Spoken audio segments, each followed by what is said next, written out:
Está no ar o Cast UCEF. Olá, para você que nos acompanha em mais um Cast UCEF, seja bem-vindo. Chegamos ao último episódio da quarta temporada que traz o tema Carreiras que Inspiram na área do direito.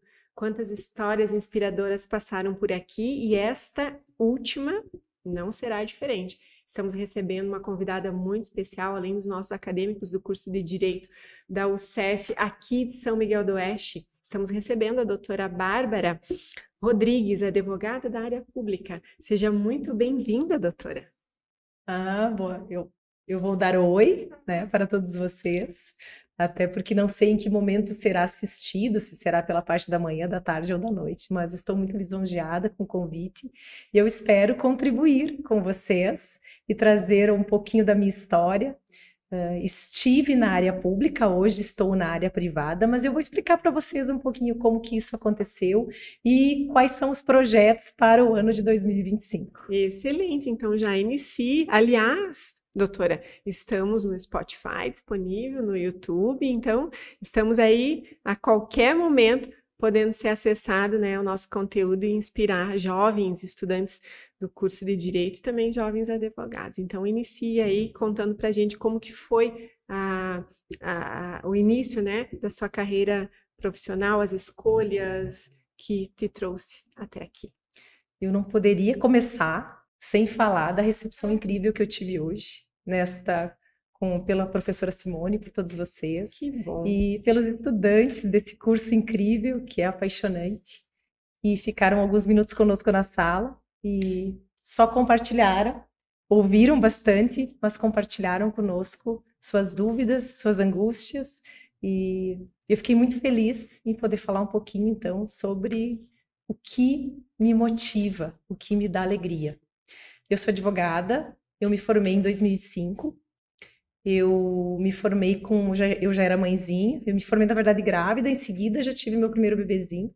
Eu tinha, na época, 24 anos, depois eu fiz 25, e nunca parei de estudar. Eu me casei com um militar do Exército, e na nossa história dos militares, não era muito comum nessa época, isso foi em 99, as mulheres seguirem a sua profissão, e eu quis quebrar essa regra. E eu nunca parei de estudar, acabei atrasando a faculdade um ano, em razão de transferências, foram 4 transferências, mas eu consegui concluir em Minas Gerais. E trabalhei lá um pouquinho na Defensoria Pública, depois de formada, fiz um estágio lá, e realmente descobri que eu amava o curso de Direito. E depois viemos para São Miguel do Oeste em 2005 e estamos aqui desde então. E eu advoguei na área privada, hoje ainda advogo na área privada, exclusivamente privada, de 2005 a 2018. E a pergunta é, foi fácil? Não, não é fácil. Né? Mas o direito a advocacia é assim, ela é um pouco, hoje a gente fala muito de empreendedorismo. Tu tem que ser muito empreendedor para fazer com que a advocacia funcione. Tu tem que ter muita coragem. Né? E eu tenho muito respeito pelos empreendedores, pelos empresários em geral. Mas em 2018 eu fui surpreendida com um convite incrível, eu já estava aqui em São Miguel desde 2005, eu fui convidada para ser procuradora-geral do município de São Miguel do Oeste. E na época eu fiquei muito nervosa e achei que talvez não fosse dar conta, porque a pessoa que me antecedia era uma pessoa bastante conhecida, de conhecimento muito grande, principalmente na área do direito constitucional. E eu vinha de uma advocacia privada, mais simples, batalhada dia a dia, mais uma área de família, uma área criminal, fazia júri, e eu ia me desafiando e tudo bem. Mas aceitei o convite, assumi, e eu me apaixonei. E eu falava muito para vocês, falava para os estudantes antes, que a gente só não gosta daquilo que a gente não conhece. E eu passei a entender melhor o direito constitucional, o direito administrativo principalmente, e fiquei encantada, apaixonada pela área. E fiquei até abril deste ano na Procuradoria-Geral do município de São Miguel do Oeste como advogada-chefe, como procuradora-chefe. É um cargo que é exclusivamente comissionado, ele não é por meio de concurso público, como os entrevistados que me antecederam, mas tem tantas responsabilidades quanto. E um dos agravantes é que ele te impede de advogar. Você não pode, você tem um impedimento legal, você não pode exercer advocacia privada. E eu fiquei 6 anos afastada da advocacia, né, do trabalho diário, da labuta diária. E em abril retomei. Tá sendo fácil? Não tá sendo, é um grande desafio, porque muita coisa mudou. E eu comentava isso com os estudantes, que nós vivemos uma era muito diferente da advocacia do passado. Acabou-se a mesa imponente, aqueles livros atrás da mesa, aquelas revistas dos tribunais, né, que mais nos assustavam e que cheiravam mal do que tu praticamente lia aquilo, né? E tu passou por uma advocacia, ela é totalmente digital. E a coisa tende a evoluir ainda mais. Eu tenho o escritório dos meus associados em Porto Alegre, então a gente tem uma extensão aqui e uma lá, em São Leopoldo, na verdade, na Grande Porto Alegre. E o sócio proprietário hoje está em São Paulo, fazendo um curso totalmente ligado à tecnologia, né, e ao avanço da advocacia. A advocacia totalmente eletrônica via site GPT, e é assim que vai ser. Então, se nós não evoluirmos enquanto advogados, né, nós vamos ficar para trás. E eu tenho aprendido todo dia, porque muita coisa mudou. Eu entrei numa advocacia pública enquanto as audiências não eram virtuais, enquanto nós não tínhamos pandemia. Eu vivi toda a advocacia pública no meio da pandemia. Então, foi muito difícil, muito desafiador. Aprendi muito, me tornei uma pessoa extremamente empática e eu só cresci com isso. E hoje é diferente. Eu tenho muita dificuldade, nós temos que fazer audiências online. Para mim, isso é muito difícil. E toda vez que a gente entra numa sala de audiência, eu sempre relato isso. Acho que vai demorar um tempo até que me acostume. E eu sinto que não sou só eu que tenho essa sensação, os meus colegas também. Mas é a evolução e a gente tem que se adaptar, porque se nós pararmos o tempo, a gente vai ficar para trás. A tecnologia ela vem desafiando muitas carreiras e no direito especificamente, em virtude desse clássico que ele representou ao longo de tantos séculos, né? A gente teve agora recentemente o Twitter, né? Enfim, cancelado no Brasil, né? O X. E a gente escutou muito na área da comunicação, muito debate sobre o limite do direito para respaldar esse cancelamento, né, essa impossibilidade desta rede social realmente, de fato, se constituir aqui no Brasil. Qual o teu ponto de vista, doutora, em relação ao que o direito ainda precisa caminhar, se reelaborar para atender um caso específico assim, tão moderno, tão específico? Bom, o primeiro passo é modernizar quem pensa. Hoje, as cabeças pensantes do direito. Eles têm que se adaptar, as coisas têm que evoluir, é só nós observarmos. Decisões como esta não foram tomadas por jovens ministros, ou jovens desembargadores, ou jovens juízes, ou jovens advogados. Essas pessoas têm a minha idade, talvez mais, inclusive mais, né? E realmente eles têm sofrimento com isso. É difícil você conseguir entender. E eu tento me colocar no lugar deles. É difícil você conseguir acompanhar a evolução da tecnologia. É desumano, é desafiador. E talvez algumas decisões, nesse sentido que vou me posicionar, extremamente erradas, ao meu ver, extremamente erradas. Você não pode interferir nessa liberdade. Você tem que ter a liberdade. Nós lutamos tanto pela liberdade, né, pela liberdade de imprensa, a livre manifestação de pensamento, e de repente, talvez por interesses, né, partidários ou não, mas isso foi cerceado. E a que preço? E em que período? Se vocês analisarem, isso foi no período eleitoral. Né? Então, assim, tudo, inclusive o direito, está atrelado à política. E eu aproveito esse gancho, porque neste período de abril até agora, outubro, eu criei um novo desafio, me desafiei novamente, entrei para a área da política, efetivamente. E foi incrível, foi fantástico, eu me reinventei, né? Hoje, jamais, alguns anos atrás, eu pensaria em estar sentada aqui para conversar com vocês sem ter preparado absolutamente nada. E a gente descobre, quando começa a lidar com isso, que aquilo que é natural é o que é mais interessante. É aquilo que é real, não está sendo construído, não está sendo inventado. Eu não estou aqui criando um personagem. Eu sou justamente o que eu estou falando.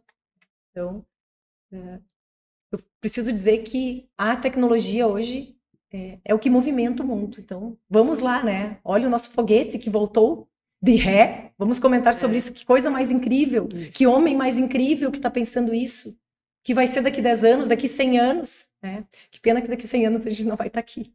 Mas eu imagino que nós vamos estar vivendo uma era fantástica. Sensacional. Bom, olá, meu nome é Gabriela, eu estou no primeiro ano de ensino de Direito, e a pergunta que eu quero te fazer é a seguinte: considerando que você é uma profissional que possui uma carreira vencedora, qual foi a sua trajetória e o que te inspirou a seguir na área de advogada? Lá em 1996, meu Deus, eu morava no interior, eu sou gaúcha, morava em Iraí, no Rio Grande do Sul. Nós temos hoje mais ou menos 3 mil habitantes nesse município. E nós não tínhamos muita escolha. Nessa época, você tinha que sair para estudar. Tem que sair para estudar. E aí tu ia para Santa Maria, né? Ou tu ficava ali e se tornava um profissional, um servidor público do município, né?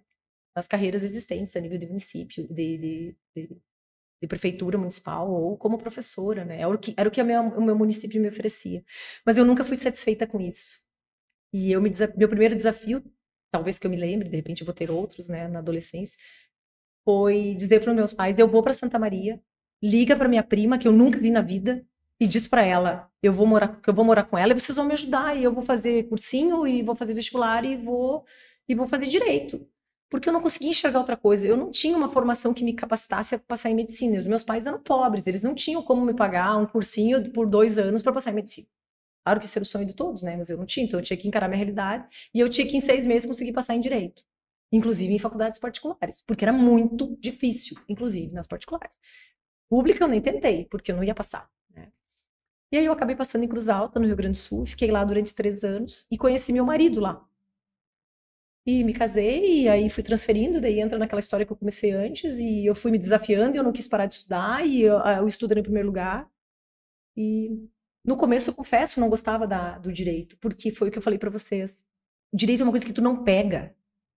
Tu não pega o direito. É diferente de você ser um dentista, porque tu vai ali e faz um tratamento de canal, né, faz uma remoção de tártaro. Tu pega, tu sente, tu sabe o que tu tem que fazer. O direito tu não pega, tu pensa. O direito é pensado. E por que a gente se encanta mais com o direito de família? Primeiro com o direito penal, porque a gente está ali, né? A gente começa a lembrar dos nossos filmes, Agatha Christie, livros, né? Entre outros, e tu acha aquilo incrível. Daí entra no processo penal, tu já começa a ficar desesperado, porque tu começa a não entender o procedimento. Porque tu não pega o procedimento. E aí tu te encanta pelos alimentos, pela família, porque tu sempre tem alguém em casa que tem uma situação semelhante, e tu começa a entender. E aí eu me apaixonei, me encantei, me descobri, e cheguei à conclusão que eu não poderia fazer outra coisa, senão advogar. Meu nome é Cauã, eu também sou acadêmico aqui do curso de Direito, da UCF, do segundo período. A minha pergunta para você, então, hoje, Bárbara, é como você vê o futuro da profissão? Você comentou que a tecnologia está muito presente e para o futuro a gente vai ter que se adaptar muito para voltar à tecnologia, às inteligências artificiais. Então, eu queria que você comentasse um pouquinho mais como você vê esse futuro, como a gente pode se integrar com a tecnologia e principalmente como que a gente pode se preparar para o nosso futuro, para o futuro da advocacia. Pela sua visão, como você já trabalhou com o desenvolvimento, com a implantação dessa tecnologia e como você analisa de acordo com a sua visão para o nosso futuro. É inevitável, né? É inevitável. Então, a evolução tecnológica, se nós não acordarmos, nós vamos ser, e não só na área do direito, mas vamos falar especificamente dessa, nós vamos ser deixados para trás. Vai ter uma maquininha ali que você vai apertar o botão e ela vai deixar a sentença pronta. Você vai colocar exatamente quais são os pontos e a defesa sai pronta, a sentença sai pronta. Hoje acredito até que algumas sentenças já saem, porque algumas teses são deixadas de lado. O que eu entendo que não se pode perder é a nossa essência de buscar. Talvez vai ser mais difícil, porque para você poder sustentar teses distintas, tu vai ter que ter muito conhecimento. E ele não vai se restringir exclusivamente à área efetiva que tu estarás ali, ou sendo autor, réu, né? Ou, de repente, na área do Ministério Público ou da magistratura. Mas tu vai precisar, sim, ter um embasamento mais teórico, mais filosófico, para conseguir entender e muitas vezes levantar teses sobre aquelas decisões simplesmente sem sentimentos. Pontos negativos, A ausência total de sentir, né? E sentença é sentir. É como se fosse 1 mais 1, né? Será 2. Mas entre esse 1 mais 1, sempre vai ter uma vírgula. Então, eu entendo que o futuro é estudar muito, mas a base, ter uma base muito forte e ter conhecimento. E conhecimento em todas as áreas. Qual é a carreira que você escolheu atuar ali dentro da advocacia e quais são as etapas que você resolve os casos que você pega, tipo, nos casos que você atua? Quais as etapas que você segue? Numa cidade pequena, e a gente é de médio porte, né? Talvez pequeno porte ainda. Estamos hoje com quase 50 mil habitantes, sendo 46 mil habitantes pelo censo, mas a gente sabe que tem um público aí que não passou pelo registro. Você não escolhe, você pega o que vem. O advogado privado, principalmente aquele que começa, você vai pegando, porque você vai entendendo como é que funciona. Depois, com o tempo, são as matérias, são as áreas que te escolhem. E tu vai te apaixonando por aquilo que você entende. Porque a gente pode se apaixonar por todas as áreas e escolher todas as áreas. Mas às vezes a vida vai te desafiar, como é o exemplo da advocacia pública para mim, onde tu vai ter que começar a estudar um pouco mais sobre uma área que tu não tinha muita afinidade, não fazia, não trabalhava, e vai te apaixonar. Então hoje a minha área de atuação, inclusive é a minha pós-graduação, acho que fizemos juntas, né, Simone? Direito e Processo do Trabalho. Eu faço muito empregador, praticamente só faço empregador de fora e daqui também, para as empresas. Eventualmente acabo pegando outras áreas também, mas o forte, e empresarial, né? Mas o nosso forte é esse. E eu gosto, não gosto quando é mecânico. Confesso que a nossa conversa anterior foi incrível, maravilhosa. Também adorei conversar com vocês. Eu acho que valeu muito a pena, né? São os bastidores. Mas eu gosto muito quando eu sou desafiada, assim. Quando eu tenho que sair da linha. Mas sair da linha no bom sentido. Porque eu fazer sempre a mesma coisa cansa. Enquanto... E eu tenho... O servidor público tem muito isso, né? Ele segue sempre uma mesma linha. E embora eu tenha estado como servidora pública, a minha função, ela era um pouco diferente, assim. Ela era bastante política, né? Porque é um cargo político. Então eu podia me reinventar, podia escolher minhas áreas. E dentro da administração da advocacia pública, né? Na parte do direito administrativo, que é o que eu gosto bastante. E tu vai ver que quem escolhe não é você que escolhe. O tempo escolhe para ti. O tempo dirá, né? O tempo dirá. Quais foram os maiores desafios enfrentados pela doutora durante a sua formação? É um processo desafiador para se tornar um bom advogado? O maior desafio foi nunca desistir. É lutar contra todas as forças. A gente brinca que a gente tem a bruxa, né? E a fada. Lutar contra a bruxa que dizia: o que tu tá fazendo? Meu Deus, vai ser esposa de militar, vai ter filho, né? Vai cuidar da casa. Mas de novo, e tu vai gastar esse dinheiro de novo na universidade. Por que tu não fica em casa? Então, esse foi um dos meus maiores desafios. E depois na pós-graduação, mas de novo, com filho pequeno. Então, um dos maiores desafios meus foi enfrentar a bruxa. A minha própria bruxa, né? Só a gente tem muito, a gente tem que aprender a identificar. E com relação a tua segunda parte da pergunta? É um processo desafiador para ser um bom advogado? É um processo desafiador. É uma luta diária. Se nós vamos falar de advocacia privada, todos os dias você sofre um desafio. É o desafio de estar atenta, de não perder prazos, de trazer um bom resultado para o teu cliente. E muitas vezes você não leva, né? Ou ganha ou perde, né? É muito difícil essa palavra. Mas você deixar o teu cliente consciente disso, que isso é possível acontecer. Não mentir, jamais mentir. Ou prometer algo que você sabe que não vai ser possível cumprir. Inclusive, isso é uma transgressão disciplinar. E focar sempre no teu melhor. O segredo é esse.